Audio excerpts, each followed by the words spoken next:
To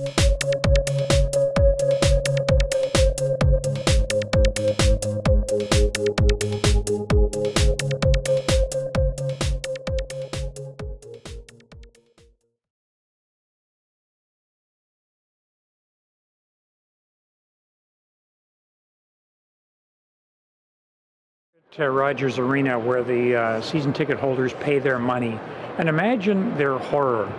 First of all, they have the lockout, which is kind of a kick in the jollies to begin with, and then they come off the lockout, and some of the attempts to placate them aren't really very effective.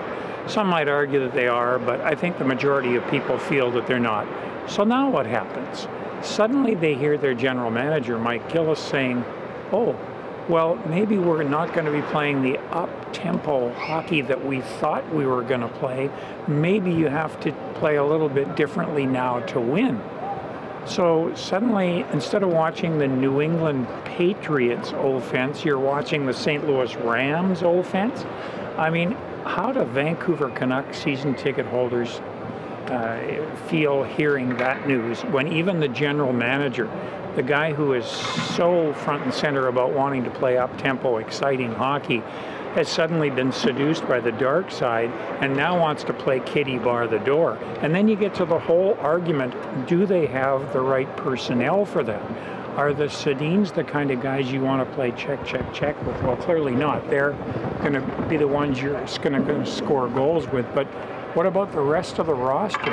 Is it big enough? Is it abrasive enough to play 2-to-1 hockey games long term and win anything of significance?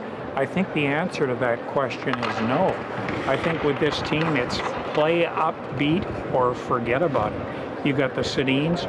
Presumably you're going to have Ryan Kessler back at some point. When that happens, if he comes back to the player he once was, then you can play back to your old style, the upbeat style, but don't be caught changing your style now and then having to change it back. Try to hang on with the way you've been playing early in the season. Maybe you lose a few games, but when you get Kessler back, you're ready to go. That's the only way this team is ever going to win anything. Playing kiddie bar the door is certain death for this team.